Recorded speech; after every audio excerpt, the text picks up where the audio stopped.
also for the nice introduction. Only at one point I was in a panic. When you started with by buying books here, I was terribly afraid that you will go in this totally manipulative racist idea, you know, like the Starbucks coffee approach. With every book you buy here, you save a child in Africa. No, it was good. Okay, so I have many things to say, so let me begin.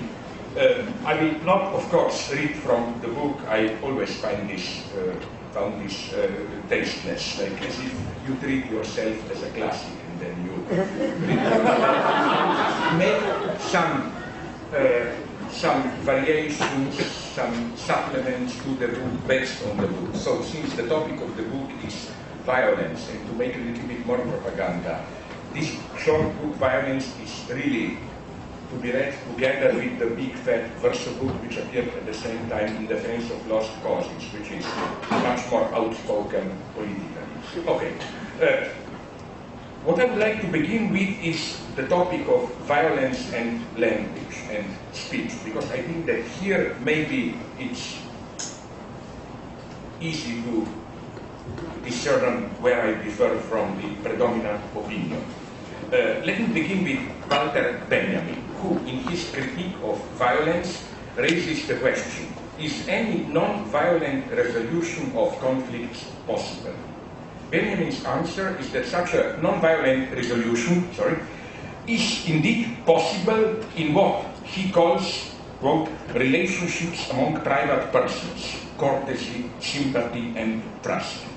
There is a sphere of human agreement which is non-violent to the extent that it is wholly inaccessible to violence. It's the proper sphere of understanding of language, end of quote. Here I respectfully disagree with Benjamin, and I think he himself implicitly moves into a totally different direction with his thesis on divine violence.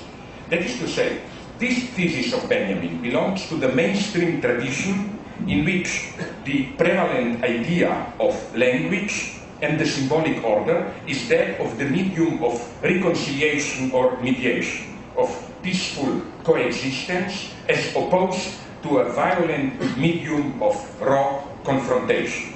The idea is that in language, instead of exerting direct violence on each other, we are meant to debate, to exchange words, and such an exchange, even when it is aggressive, presupposes a minimum recognition of the other. The entry into language and the renunciation of violence are thus understood as two aspects of one and the same gesture. We find this same underlying hypothesis in philosophers or thinkers as different as Jürgen Habermas and Jacques Lacan. The whole basic premise, as you probably know, of Jürgen Habermas's communicational ethics is that there is an ethics which is, as it were, inscribed into the very normal functioning of language. It's the immanent normativity of speech acts as such, so that, as Habermas emphasizes, when we use language to instigate violence, for aggressivity and so on, there is kind of pragmatic, if not logical, contradiction. We, as it were, use language against its nature. A similar idea, although of course in a totally different theoretical context, is found in Jacques Lacan's psychoanalysis, at least in the early phase of Jacques Lacan throughout the 1950s, where again the thesis is that we have this imaginary immediate confrontation of subjects where it's always me or you, no mediation, and then the function of language precisely is to enable the resolution of direct confrontation through symbolic mediation. Language is peace, exchange of symbols, trust, and so on. As Lacan puts it, even when language lies, even when we lie against the background of a dimension of truth. We can even paraphrase this and say, even when in language we attack against the background of a recognition.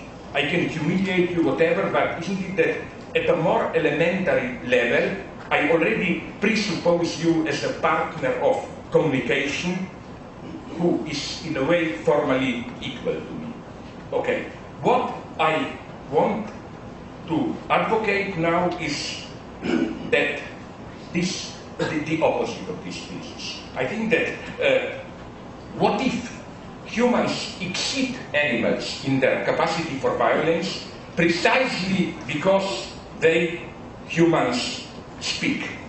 What if there is a dimension of violence in language which is much more fundamental than direct confrontation between me and another human being? It's easy to say language brings a medium of symmetric understanding, of reciprocal recognition, but isn't it that the very medium field, if you want to put it naively, categories, horizon of understanding of this mutual recognition is never neutral?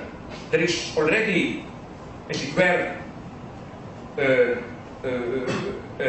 it's already twisted, out of balance, and this is the fundamental violence, the violence which we can experience at its purest in so-called multicultural misunderstandings. For example, I can live in the same apartment with members of other cultures, but nonetheless, in a way, and we all understand what I mean by this, we live in different worlds. Where by world, of course, I don't mean reality, the totality of real objects, but the horizon of understanding of this totality. How is this totality, that is to say, the structure of meaning, the way I understand reality, how is it articulated?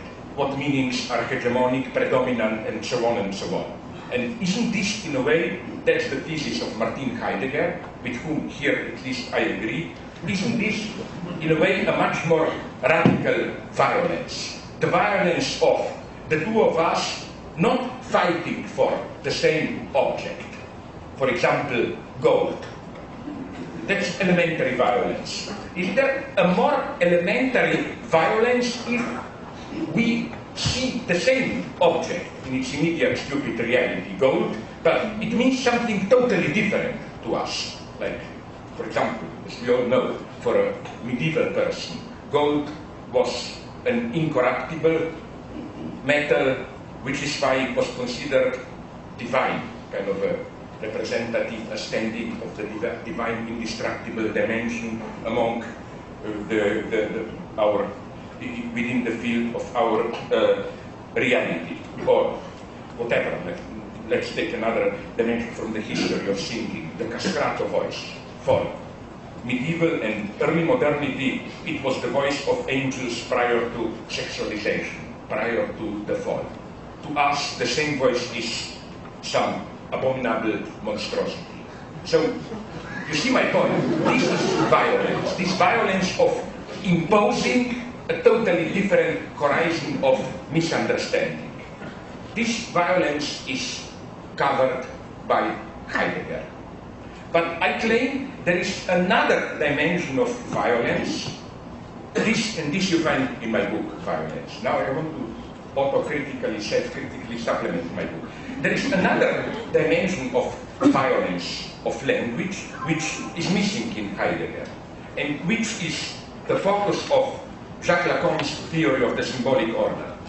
Throughout his work, Lacan provides variations on Heidegger's motif of language as the house of being. Language is not man's creation or instrument. It is man who dwells in language. A quote from Lacan. Psychoanalysis should be the science of language inhabited by the subject.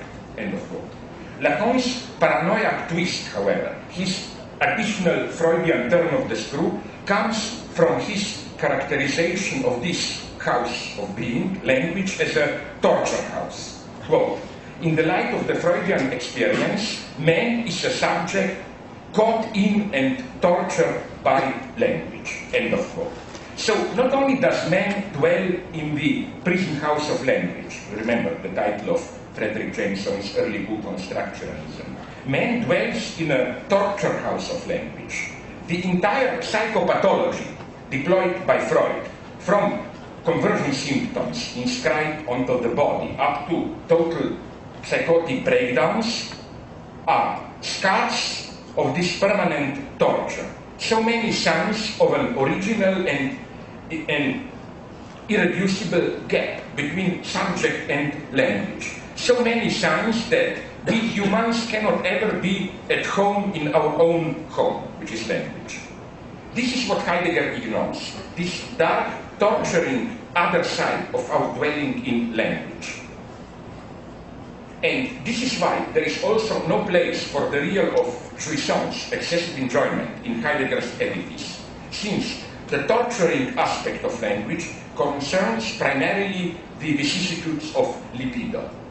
This is also why, in order to get the truth to speak, it is not enough to suspend our active intervention and to let language itself speak. That's the usual attitude of wisdom, which is also Heidegger's. Let's not be active subjects in the Cartesian sense of manipulating language as object. Let's adopt the passive is not the right word, but the listening attitude of allowing, sein lassen, of letting it be, the dimension of wisdom, the message which is already implicit in language itself, as Heidegger likes to put it. The proper speaking is at the same time hearing, listening to language. In contrast to this thesis, I prefer to follow Elfriede Jelinek, the Austrian writer, who put it with extraordinary clarity. I quote, "Language should be tortured to tell the truth." End of quote. It should be twisted, denaturalized, extended, condensed, cut, and reunited. In short, made to work against itself. Language as the big other is not an agent of wisdom to whose message we should attune ourselves. It is a place of cruel indifference and stupidity. What do I mean by this? Just think about proverbs, which are language at its purest. I think, let's admit it, there is something inherently opportunistic and stupid in proverbs. Whatever you do, it can be covered up by a proverb. For example, I risk an act, and then what can happen? I succeed. There will always be a wise guy who will say, yes, only those who risk profit, or some kind of wisdom. Then let's say that I do exactly the same thing, but I fail. Again, there will be a wise guy who will say, I don't know what you have. We in Slovene have a vulgar saying which says something like, you cannot urinate against the wind. Don't try. That's the disgusting opportunism of wisdom. Anything is covered, you are always the wise guy. The most elementary form of torturing one's language is called poetry. What a complex form like sonnet does to language. It forces the free flow of speech into a progressed bed of a fixed shape of rhythm and rhymes. So what about Heidegger's own procedure of listening to the soundless speech of language itself? No wonder late Heidegger's thinking is poetic. Recall the means he uses in interpreting poetry. Can one imagine a torture more violent than what Heidegger does in, say, his famous reading of Parmenides?